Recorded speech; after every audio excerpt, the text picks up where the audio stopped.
I didn't plan to become the villain of my family's group chat.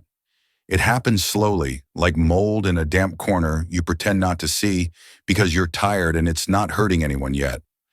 I kept saying yes to my sister, then yes again, then sure I can move that thing I planned because you sound desperate, and then one day I said no. It turns out no is not a word anyone in my family ever expected from me, especially not where my sister Camille's kids are concerned. To understand how we got here, you have to picture a Saturday at my parents' house, the official headquarters of all family chaos. It smells like lemon cleaner and coffee, like childhood and arguments. The TV is usually on in the background, low, the way my mom thinks counts as off.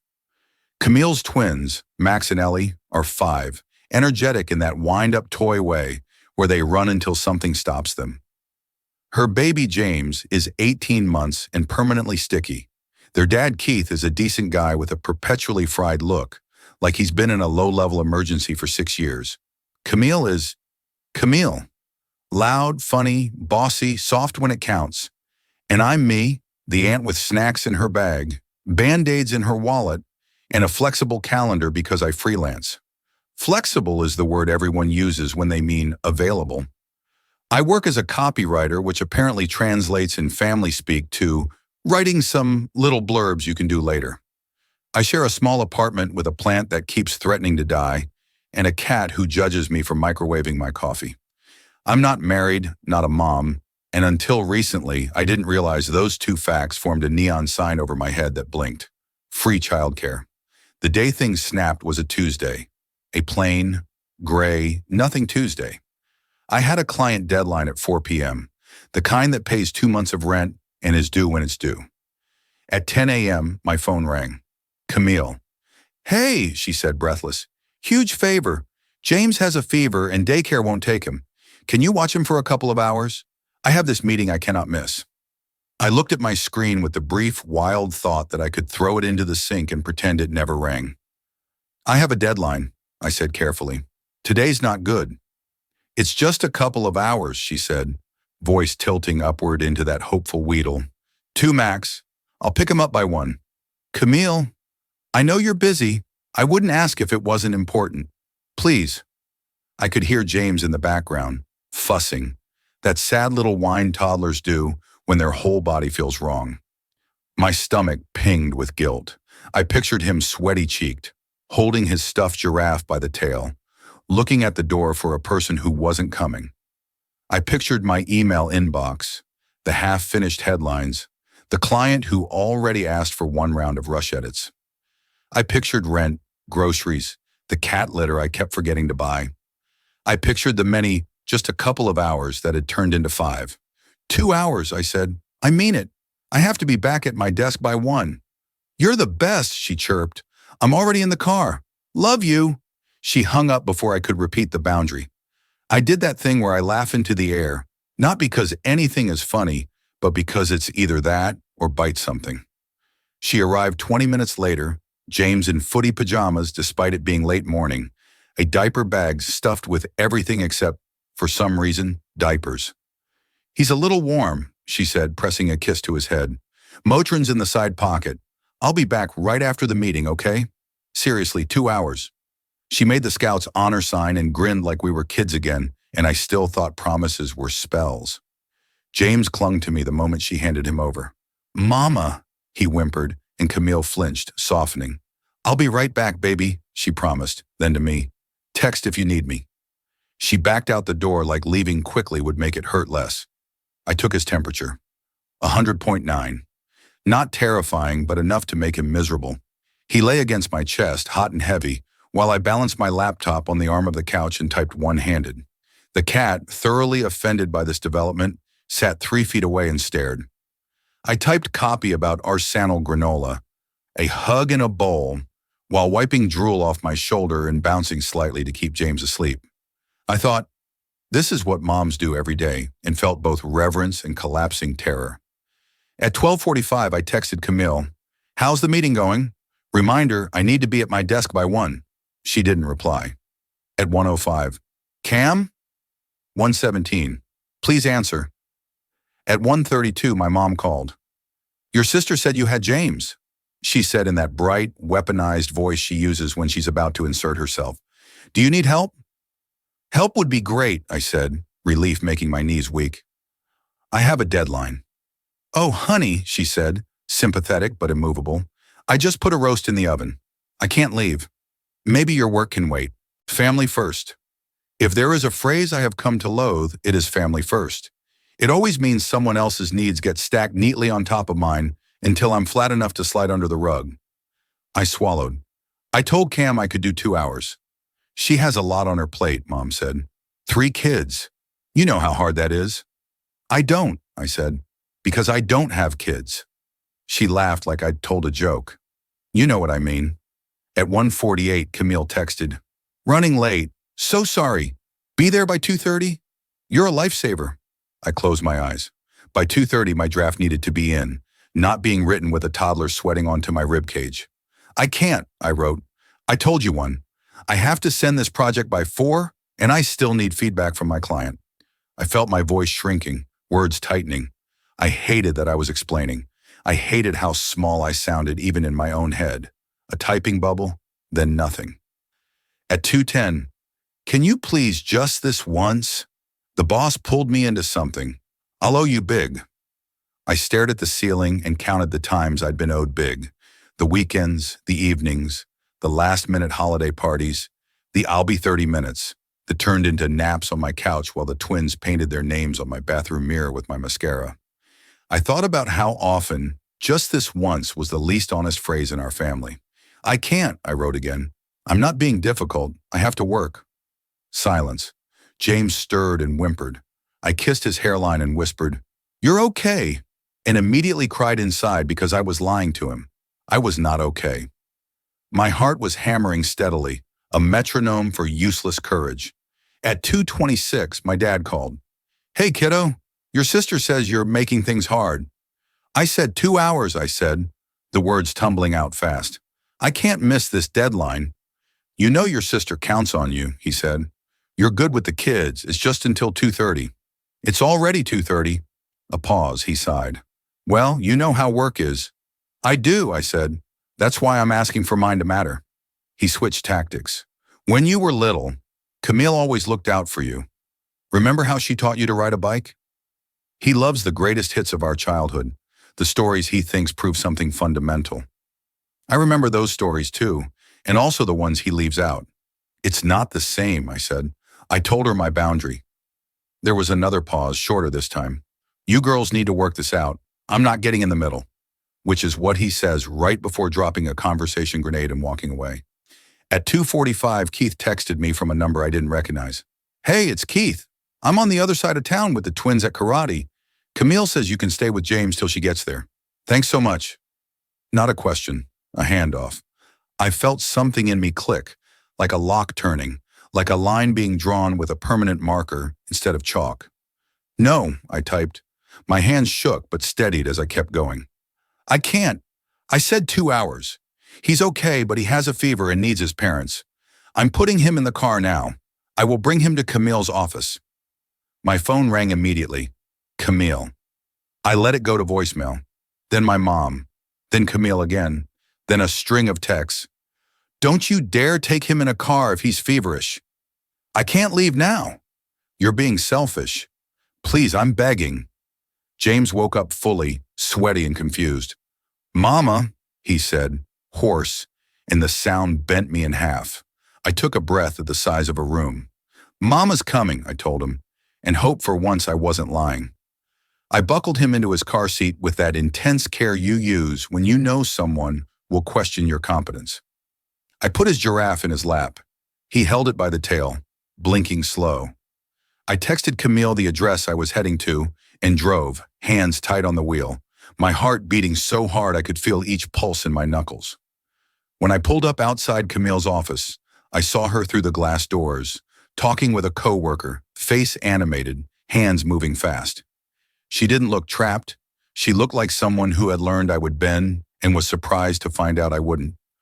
I parked, took James out carefully and carried him inside. Camille's face changed when she saw us.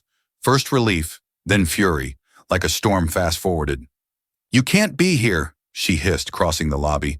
My boss is— 2 hours, I said, keeping my voice level by force. He has a fever. He needs you. James reached for her automatically. She gathered him up, kissing his damp hair, soothing by muscle memory. Then she looked at me over his head, eyes bright. We'll talk later, she said. This isn't over. Outside, my phone buzzed with a new message from my mother before I'd even reached the car. I can't believe what you did. Your sister needed you. I sat in the driver's seat, keys in my hand, not turning the ignition yet. I watched through the glass as Camille rocked James, then handed him to her coworker and gestured toward a conference room. She was already half turned back to the meeting. The guilt in me pulsed and then, slowly, ebbed, like a tide that had finally decided which direction to go. I drove home in silence, thinking about how quiet the apartment would be and how loud the family chat already was. When I walked in, the cat flicked her tail like a judge. My laptop waited where I'd left it, cursor still blinking in the "hug in a bowl" headline like it was tapping its foot. I sat down, opened a new document instead, and started typing out exactly what had happened. Every text, every promise, the timestamp of the boundary I set in the minute it was crossed. I didn't know yet who I was writing it for. Maybe just me. My phone lit up again. A new notification, the kind that makes your stomach drop even before you read it. Camille added you to family emergency group. The first message was from my mother. We need to talk about your attitude. I stared at those words until they blurred, and for once, I didn't rush to respond. I thought of the word that had started all of this, the one I finally said out loud. I let it sit on my tongue like a seed. No, I didn't answer the family group chat. I left the phone face down and kept typing until my fingers ached. I wasn't writing for them. I was writing so I wouldn't start doubting myself again. That's what always happened. The longer I waited, the easier it became to convince myself I'd overreacted. That maybe it wasn't a big deal, that maybe I should have just stayed a little longer. By the time I looked up, the sun had gone down. My apartment was quiet except for the soft hum of the fridge and my cat's rhythmic purring on the arm of the couch. It should have been peaceful, but it wasn't. It felt like standing in the eye of a storm I knew was still spinning somewhere close. At 9 p.m., the calls started. First my mom, then Camille, then my dad, then Camille again. Each one went to voicemail. I didn't even look. But then finally a text from my mother appeared on the lock screen, so sharp and deliberate it made me flinch. Mom, you embarrassed your sister at her job. She said you stormed in and caused a scene. We raised you better than that. I stared at it for a long time before unlocking the phone. Me. I dropped off a sick child because she refused to come home. It took about 30 seconds for her reply to appear. Mom, she was in a meeting. She couldn't just leave. You're not a parent. You don't understand responsibility. That one hit harder than I wanted it to. I wasn't a parent. I knew that. I didn't need her to weaponize it. But the words slid right into the cracks in me that still wanted her approval, and it stung like hell. Before I could reply, another message popped up. This one from Camille. Camille, you made me look like an idiot in front of my boss. I told you I'd be back as soon as I could. You didn't have to play hero. Me. I said 2 hours. He had a fever. He needed you. Her typing bubble appeared, then disappeared, then appeared again. When the message finally came through, it was short. Camille, you have no idea what it's like to be me. I put the phone down again, because she was right. I didn't. I didn't know what it was like to have 3 kids, a husband, a full-time job, and everyone's expectations stacked like bricks on my back. But she didn't know what it was like to always be the fallback, the one who quietly rearranged her own life to make room for everyone else's chaos. That night, I poured myself a glass of cheap wine, sat on the floor, and let myself feel the messy cocktail of anger and guilt and exhaustion. For once, I didn't try to talk myself out of it. I just let it exist.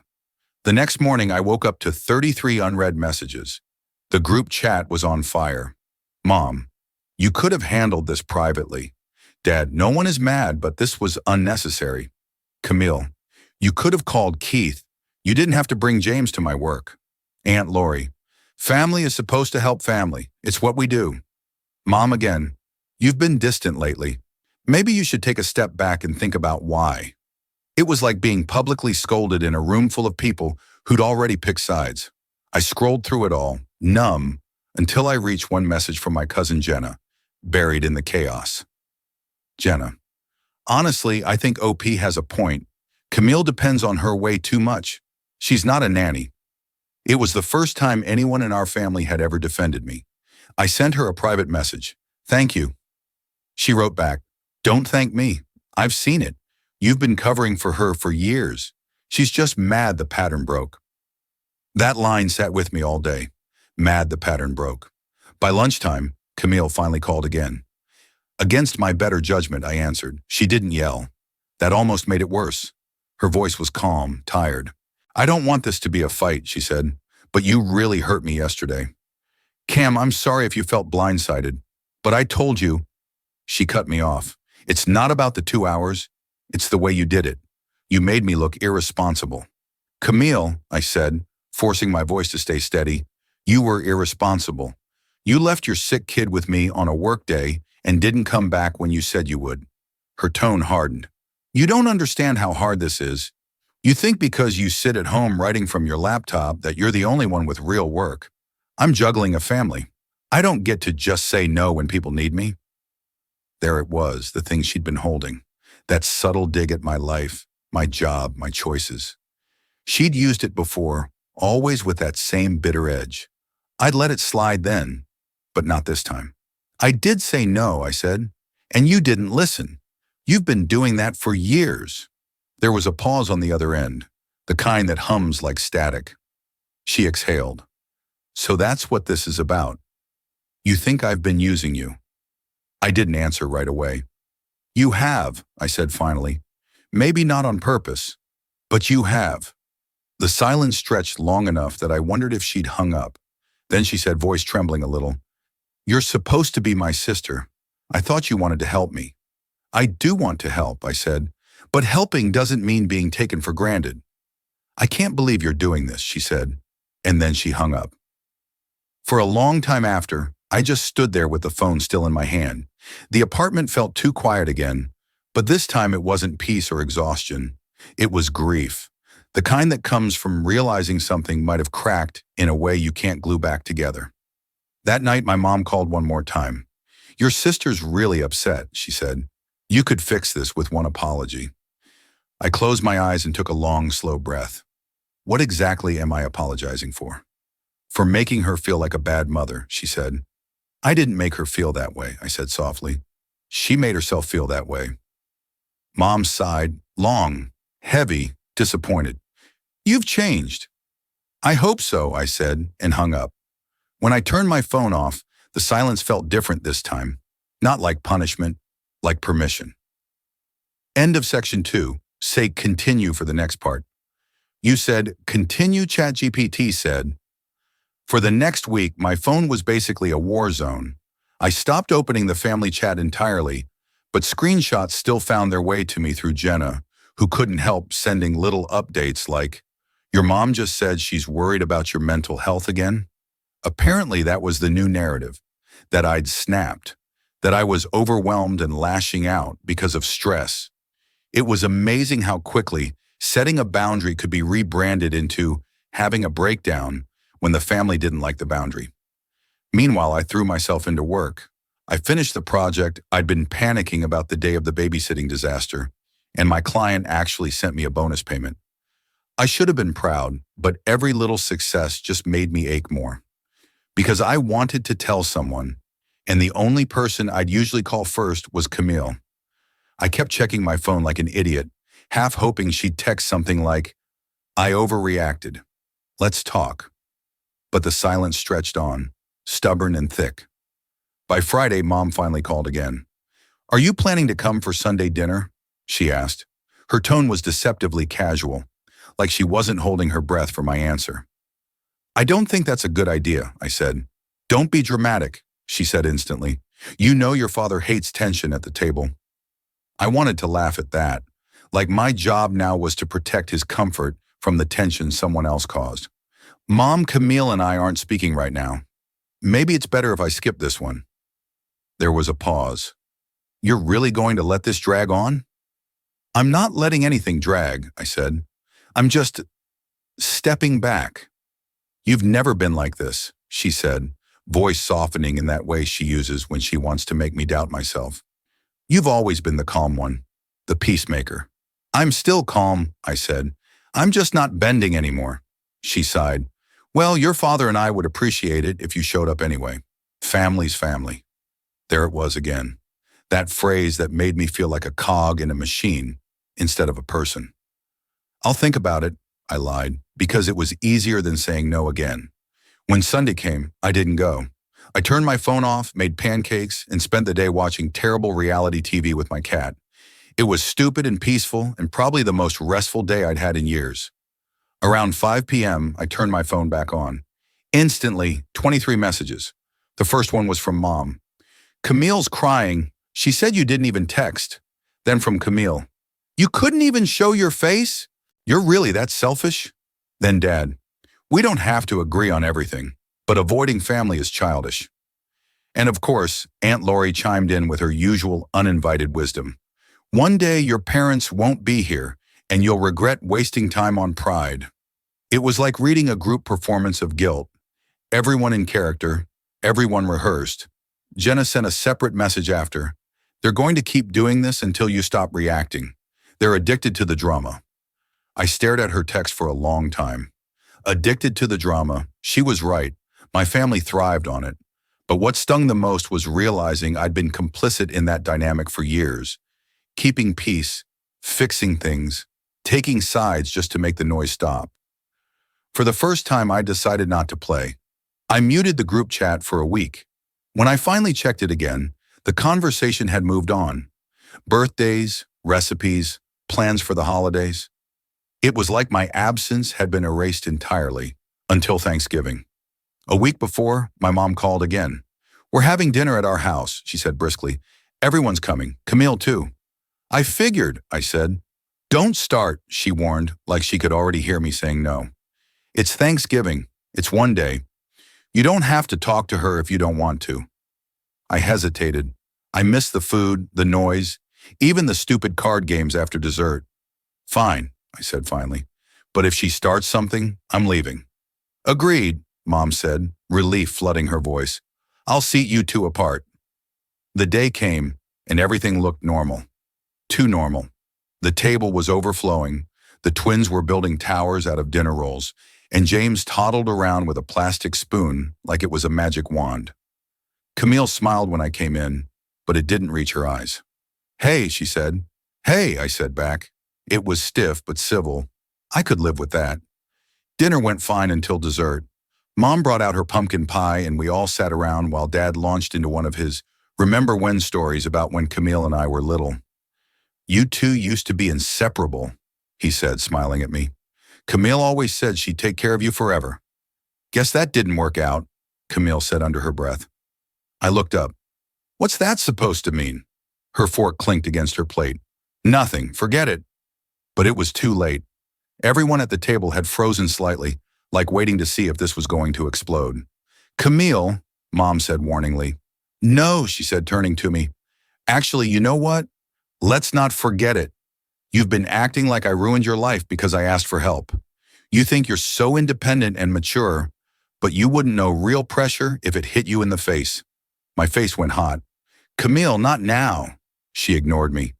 You sit there with your cat and your freedom and your free time and judge me for having responsibilities. Do you know how lucky you are?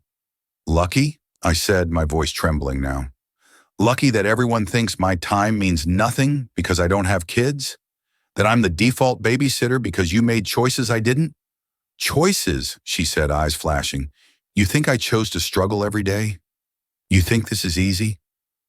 I think it's not my problem, I said quietly. Silence. For a moment, even the twins stopped giggling. Mom's face was pale, her fork frozen midair.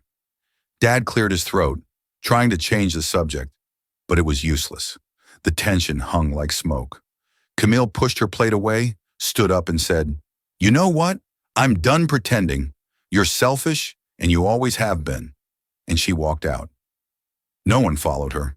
I sat there shaking, heart pounding, the echo of her words still ringing in my ears. Then slowly, Mom turned to me and said, "You could have handled that better." It was such a small sentence, but it felt like the final nail in something I'd been building my whole life. The fantasy that if I was patient and kind enough, I'd eventually earn their respect. I stood up too. "You're right," I said. "I should have handled it years ago." And then I left. I didn't cry on the drive home. That surprised me. Normally I'd cry because that's what I always did after family dinners that went sideways. Cry, then rationalize, then text apologies I didn't owe. But not this time. I just drove in silence, my hands gripping the steering wheel so tightly that my knuckles turned white. The city was quiet, wrapped in post-holiday stillness. When I got home, I didn't even take off my coat before collapsing onto the couch. My cat jumped up beside me, kneading my thigh like she was trying to iron the tension out of me. The hum of the refrigerator was the only sound. It was weird, but the silence didn't feel lonely anymore. It felt earned. The next morning, there were 15 missed calls from Mom and 2 voicemails. I didn't listen to them right away. Instead, I made coffee, sat on the floor, and replayed the dinner conversation in my head. Camille's words, "You're selfish, and you always have been," echoed, but they didn't cut as deep as I thought they would. Maybe because, for the first time, I realized how rehearsed it all sounded, like something she'd been saving up for years. By noon, I gave in and listened to the voicemails. "Sweetheart," Mom said in that brittle voice she used when she was halfway between anger and guilt, "you can't just storm out of Thanksgiving dinner. Your sister was upset. We were all upset. I think it's time you two sit down and talk this out before Christmas." The second one was sharper. "You're making things harder than they need to be. She's your sister. Family doesn't walk away when things get uncomfortable." I didn't reply. Instead, I opened my laptop and started typing again. Not an essay this time, but a list. At the top, I wrote, "Things I've done to keep the peace." Then bullet points. Missed a friend's wedding to watch the twins. Covered Camille's half of Mom's birthday dinner because she forgot her wallet. Drove an hour at midnight when James had an ear infection. Sat through 6 straight hours of family therapy where everyone talked about Camille's burnout and no one asked how I was doing. Let her call me selfish when I said no. By the time I was done, there were 24 bullet points, 24 small acts of sacrifice that nobody even remembered. I stared at the list and something inside me clicked into place. I wasn't the problem. That night, Jenna called. "So I heard about the pie incident," she said, her tone caught somewhere between sympathetic and darkly amused. "Yeah," I said flatly. "She's been venting to Aunt Lori. Apparently she's the martyr mom with a cold-hearted sister. It's spreading fast." I sighed. "Of course it is. Do you want me to say something?" "No," I said. "Let them talk. I'm done defending myself." "Good," she said. "It's about time." After we hung up, I checked social media. Camille had posted a picture of her kids, captioned, "They're my whole world. I'll always put them first no matter who doesn't understand." I laughed out loud, a quiet bitter sound, because I knew exactly who that was aimed at. The comments were full of support. "You're doing amazing, Mama. Ignore the haters. Family can be the worst sometimes." I closed the app. For once, I didn't take the bait. Over the next few weeks, the silence from my family stretched longer. No calls, no texts, not even a forwarded meme from Dad. It hurt more than I wanted to admit. The holidays came and went, and I spent Christmas Eve with 2 friends from work instead. Pizza, wine, bad movies. It wasn't fancy, but it was peaceful. No guilt, no performance. Then in January, something unexpected happened. Camille called. I almost didn't answer, but curiosity won. "Hey," she said, her voice tentative. "Can we talk?" I sat down on the edge of the bed. "I guess so." "I didn't mean for things to get so ugly," she said. "I've been thinking about it a lot." "Okay," she sighed. "You really hurt me, showing up at my office like that. I looked like I couldn't handle my own kids." "You couldn't," I said quietly. "That's not fair." "It's true," I said. "You asked me for 2 hours and then you ignored me. You didn't respect my time or my job." She was quiet for a long moment. "You make it sound so simple." "It is simple," I said. "I love you, but I'm not your backup plan. Her voice cracked. I never wanted to make you feel used. But you did, I said. And Mom helped you do it. Every time she said family first, what she really meant was your sister first. I don't know how to fix that, she said softly. Maybe start by admitting it happened. She let out a shaky breath. Okay, she said finally. You're right. I took advantage. I didn't mean to, but I did. That was the first time she'd ever said those words. It didn't erase everything, but it was something. Thank you, I said. I miss you, she said. The kids do too. Max keeps asking why Auntie doesn't come over anymore. That one hit deep. Tell them I love them, I said. But I need some space for a while. She didn't argue this time. Okay, she said quietly. Space is fair. We hung up after that, both of us exhausted but weirdly lighter. Later that night, I got a text from Mom. Your sister says you talked. I'm glad. Maybe we can start fresh now. I typed out 3 different replies before deleting them all. Then I just wrote, maybe. It wasn't forgiveness yet, but it was the closest I'd been to peace in months. Still, something inside me knew this wasn't over. Because when patterns run deep enough, apologies alone don't fix them. They just mark the start of another test, to see if the people who broke your boundaries once will try again. And I had a feeling they would. It took less than 2 months for the test to come. It was a Thursday night. I'd just finished a long day of back-to-back client calls when my phone buzzed. Camille. I almost ignored it, but the subject line of her text caught my eye. Emergency. Please, I need you. For 1 second, my stomach dropped. My first thought wasn't anger. It was fear. Something had happened to the kids, or to her, or to Mom. I opened the message fast. Camille. Keith's out of town and the sitter canceled last minute. I have an early flight for a work trip tomorrow and no one to stay with the kids overnight. Can you please come by? I'll owe you so big. I sat there staring at the words. My pulse slowed down, the panic fading into a sharp, bitter laugh. Of course it wasn't an emergency. It was just another scheduling failure disguised as a crisis. I started typing, deleted it, then started again. Me. I can't. I have deadlines in the morning. A typing bubble appeared instantly. Camille. Please, it's just one night. Mom said she can't drive in the dark, and Dad's not feeling well. You're literally my only option. And there it was again. My only option. The phrase that turned me into a safety net instead of a sister. I took a breath, steadying myself. I could feel that old automatic guilt rising.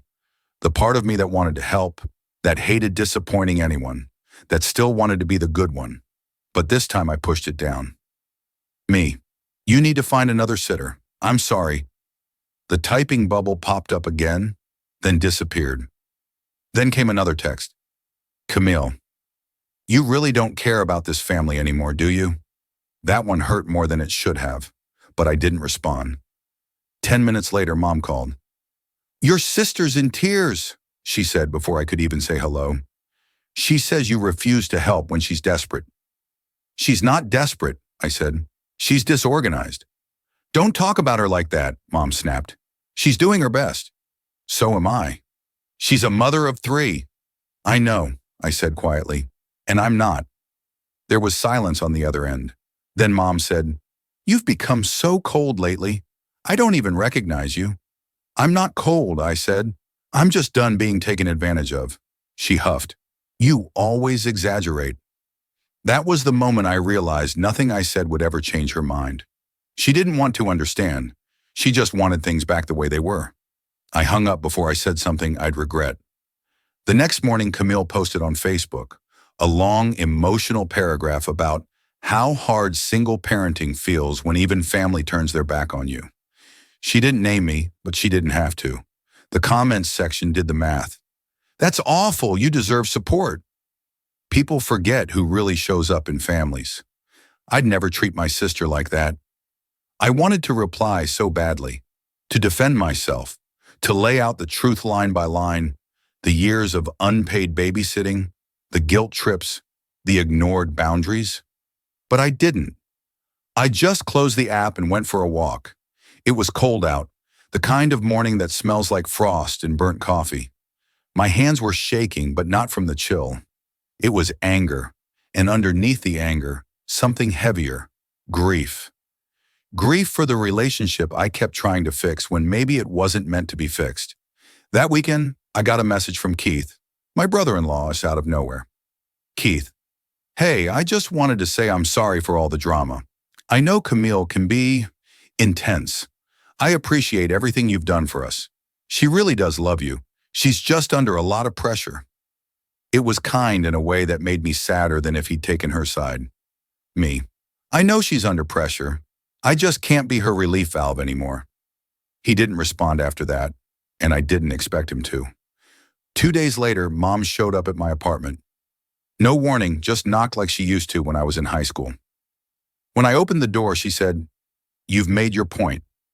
Now can you stop punishing your sister?" "I'm not punishing her," I said. "I'm just not fixing things for her anymore." She stepped inside, looking around like she was searching for proof that I was miserable.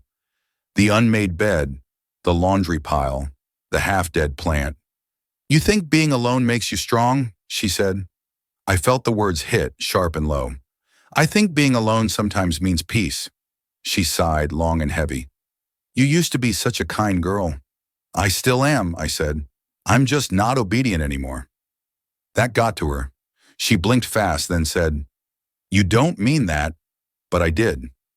She left a few minutes later without hugging me. When the door clicked shut, I stood there in the silence for a long time. Then I laughed, the kind of laugh that sounds half like crying. Because I finally understood something. The only reason they all thought I'd changed was because I'd stopped being convenient. And the more inconvenient I became, the less love I seemed to deserve. It was a terrible thing to realize about your own family, but it was also freeing. I made tea, sat down at my desk, and started writing again. This time, not a list, not a rant, but a story. My story. About saying no and being hated for it. About loving people who only love you when you're useful. It was the first thing I'd written in a long time that felt real. I didn't plan to publish that story. It started as a private exercise, something between therapy and defiance. A way to untangle years of guilt that didn't belong to me. But when I read it back, it didn't sound angry. It sounded honest. I changed the names, edited out specifics, and posted it anonymously on Reddit. True off my chest. I didn't expect anyone to read it. By morning, it had over 10,000 upvotes, hundreds of comments. Most said things like, "You're not selfish, you're setting boundaries. And this is textbook emotional manipulation." Some shared eerily similar stories about being the reliable sibling, the one who carried everything quietly until they broke. A few even said my post made them feel less alone. I cried reading those, because that was exactly what I'd wanted, to not feel alone anymore. Then I saw one comment that stopped me cold. "This sounds like my sister. I wonder if she's talking about me." The account was new, no posts, no profile picture, but something about the phrasing hit too close. I froze. It wasn't proof, not really, but I knew. It was Camille. My heart pounded. She must have found it through the timing or the details. Maybe Keith showed her. Maybe Mom did. A few minutes later, I got a text. "Camille, nice story. Glad the internet thinks I'm a monster." I stared at the screen, my throat tightening. Me. "I didn't name you." Camille. "You didn't have to." Me. "It wasn't about shaming you. It was about me trying to process everything." Camille. "By dragging me online?" Me. "By telling the truth." Her typing bubble flashed on and off for a long time, then finally disappeared. No reply. For hours after that, I couldn't focus on anything. I just paced the apartment, replaying every word I'd written, every line she might have recognized. Maybe I had gone too far. Maybe posting was selfish. Maybe I'd done exactly what she accused me of, airing dirty laundry for strangers. But when I went back to the thread later, I read a comment from someone that changed everything. "My sister read this with me," the commenter wrote. "She didn't realize how much she'd been relying on me until we talked about it." Sometimes stories like this help both sides see things clearly. I sat there for a long time, rereading that line. Then I realized something I hadn't allowed myself to before. Telling my truth didn't have to be cruel. It could be freeing for both of us. That night, I sent Camille one last text. Me. I'm sorry if the post hurt you. That wasn't my intention, but I can't apologize for finally saying how I feel. I spent years being quiet to protect everyone's comfort. I'm done with that. No answer. 2 days later, Mom called. Camille saw what you wrote, she said immediately. She's devastated. I didn't use her name. She knows it's her, Mom said, her voice sharp. Do you have any idea how humiliating that is? Maybe now she knows how it feels. That's cruel, Mom snapped. You don't air family business to strangers. You've been airing mine for years, I said. Every time I said no, you told everyone how ungrateful I was. That's different, she said quickly. It's not. There was a long silence. I could almost hear her grinding her teeth on the other end. Then, in a tone that was part warning, part exhaustion, she said, You've made your bed. Don't expect anyone to lie in it with you. Good, I said and hung up. After that, things went very quiet. The family chat was still active, but I wasn't in it anymore. Jenna told me they'd made a new one without me. She said she tried to speak up but got iced out too. I thought that news would crush me, but instead it felt clean, like a wound finally starting to scab. The post eventually stopped trending. Life moved on. I got new clients, new friends, new routines. For the first time in forever, my days were mine. Then out of nowhere, a letter arrived in my mailbox. Handwritten. I knew the handwriting before I even opened it. Camille, inside just one page. I don't forgive you for posting that, but I also don't blame you anymore. Maybe you needed to say it out loud. Maybe I needed to hear it. I won't ask you to babysit again. I won't ask you for anything. I just hope someday we can be sisters again, without the scorekeeping. No apology, no acknowledgement. But somehow, it was enough. I folded the letter neatly and tucked it into the same folder where I'd kept my old list. The one of all the things I'd done to keep the peace. Then I closed it and slid it into the back of my desk drawer. Because peace doesn't need to be kept anymore. It can just exist. Still, sometimes I wonder if we'll ever actually be okay again. Maybe time will soften it. Or maybe this is what growing up really means. Learning that love doesn't always fix everything, and that family isn't sacred if it costs you yourself. I used to think saying no was selfish. Now I think it's sacred. A few months passed after that letter. I didn't reach out, and neither did Camille. Our silence became a kind of uneasy truce. Not forgiveness, not closeness, but distance that didn't sting anymore. The rest of the family kept their distance too, at least publicly. Mom still liked my Facebook posts but never commented.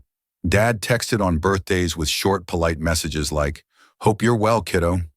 Even those felt strange now, like placeholders for real connection that wasn't coming back. And honestly, for a while that was fine. My world had gotten smaller, but it was peaceful. Then spring came, the kind that smells like rain and possibility. I was finally feeling like my life was mine again.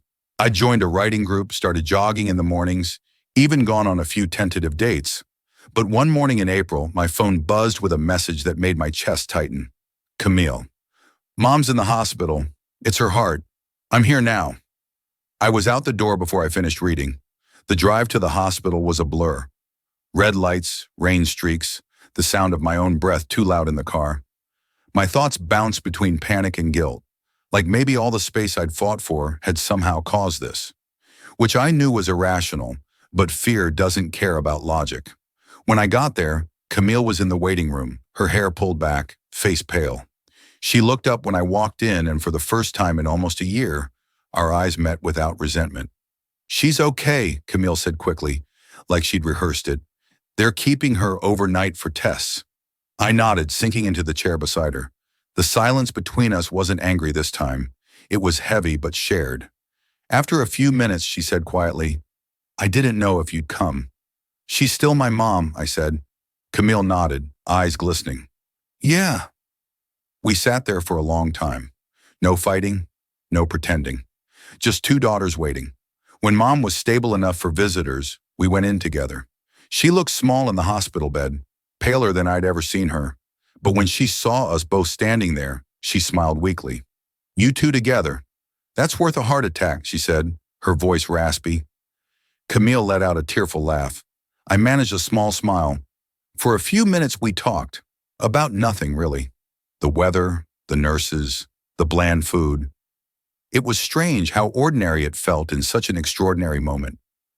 Then Mom said softly, I hate that it took this to bring you both here. Camille and I glanced at each other. Neither of us said anything.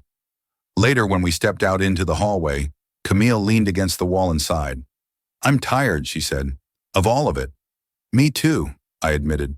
I don't know how to fix us, she said, looking at the floor. Maybe we don't have to fix it, I said.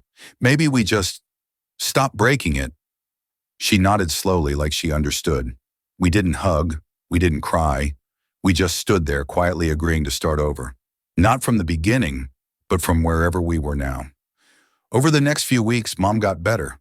We all took turns visiting. It wasn't magical or cinematic. It was awkward and gradual. Camille and I would talk about small things. The kids, work, shows we liked. Sometimes we'd even laugh again, carefully, like testing the floorboards of a bridge we just rebuilt. One afternoon as I was leaving the hospital, Camille stopped me at the elevator. Hey, she said, fidgeting with her phone. Max's birthday is next month. The twins would really love if you came. I hesitated and she noticed. No babysitting, she added quickly. Just come, as their aunt. I smiled despite myself. I'll think about it. She grinned. That's a yes in your language. Maybe it was. The party came, and I went. It was chaotic. Frosting everywhere. Kids screaming. Adults pretending to be fine. But when Max ran up and threw his frosting-covered arms around my legs, yelling, Auntie! Something inside me softened. Camille saw. She smiled from across the room. A small, tired, real smile. We didn't need to talk about the past anymore. We both knew it was still there, like a scar. But scars mean healing, not perfection. That night after the party, Camille texted me. Camille, thanks for coming today. I know things aren't perfect between us, but I'm trying to be better. Me, I know you are, and so am I. Camille, maybe that's enough. Me, maybe it is.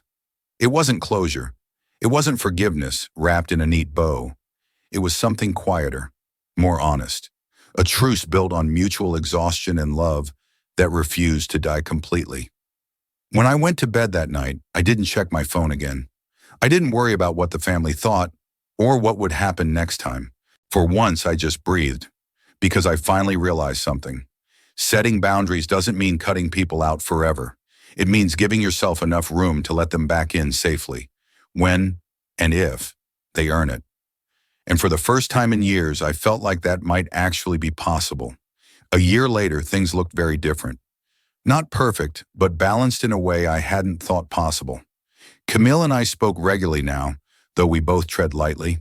We'd figured out a rhythm, the kind that comes after people finally get tired of wounding each other. We didn't pretend the past hadn't happened, but we didn't live there anymore either. She'd learned to ask instead of assume. That was new. When she needed something, a ride, help with a project, even a night off, she actually started each request with, if you can't, I understand. It sounds small, but it changed everything. I still said no sometimes. The difference now was that she didn't argue. One afternoon, she invited me over for coffee. It was the first time I'd been to her house in almost 2 years without the tension of obligation hanging in the air. The twins were older, chattier, full of chaotic energy. James was a toddler now, obsessed with toy trucks and mispronouncing my name as Auntie. Camille looked different too, tired but grounded. There was a calm in her that hadn't been there before. Maybe the same kind I'd fought so hard to find in myself. I read your new piece, she said as we sat at the kitchen table. I froze mid-sip. You did? She nodded. The one about boundaries and guilt. It was good. Brutal, but good. I didn't think you'd want to. I didn't, she said honestly. But one of my friends sent it to me without realizing it was you. I started reading and thought, this sounds familiar. I laughed quietly. Did it make you mad? A little, she admitted. Then it made me sad. Then proud. Proud? She shrugged. You told the truth. That's brave. I used to think you set boundaries to hurt me. Now I get that you did it to protect yourself. I looked at her for a long moment. I didn't want to lose you. She smiled softly. You didn't. You just lost the version of me that expected too much. We sat in that quiet, rare peace for a bit. The kids ran through the living room, laughing, and for once I didn't feel like an outsider in my own family. Later, while I was leaving, she handed me a small envelope. It's not a big deal, she said quickly, almost shy. Inside was a simple note in her handwriting. Thank you for still being here. It was such a small thing, but my throat tightened as I read it. Cam, I started, but she shook her head. You don't have to say anything. Just, I mean it. I hugged her then, the first real hug we'd had in years. It wasn't dramatic or tearful, just warm, real. That night I sat at my desk, staring at the note. I thought about all the years of resentment and guilt and obligation, how loud it used to be. And now all that noise was gone. The family chat had grown quiet too. After Mom's health scare, everyone softened a little. She'd stopped lecturing, though she still dropped the occasional family first, like a habit she couldn't quite kick. But even she seemed to understand that family first didn't have to mean you last. Dad had gotten better too. Less referee, more listener. He even told me once, you were right to stand your ground. Your mom and I didn't see it back then, but I get it now. I didn't know what changed his mind. Maybe seeing how peace actually looked when people respected limits. A few months later, Camille invited me on a weekend trip with her family. A cabin by the lake, no Wi-Fi, just quiet. I hesitated at first. Old reflex. But something in me wanted to go. And it was nice. We cooked together, watched the kids chase frogs, played cards after they went to bed. No explosions, no guilt trips, no subtle digs. Just life.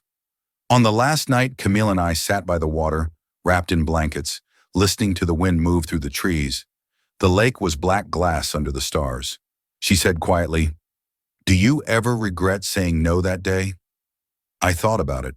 The car ride, the heat of James's forehead, the way my hands shook when I told her 2 hours was all I could do. No, I said finally. I regret not saying it sooner. She nodded, eyes glinting in the dark. Me too, about a lot of things. Neither of us spoke after that.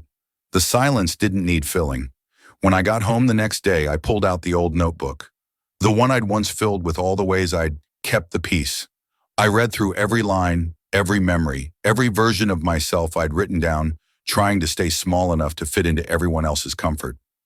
Then I tore the pages out, one by one, and dropped them into the trash. Not out of anger, out of release. Because I didn't need proof of what I'd endured anymore. The proof was my life now. Full, quiet, honest. A few weeks later, I wrote one last story. Not for Reddit this time, just for me. It started with one line. Saying no was how I learned to say yes to myself. And for the first time, I closed my laptop with no guilt, no second guessing, and no ache. I was done trying to prove I wasn't the villain, because maybe I never was.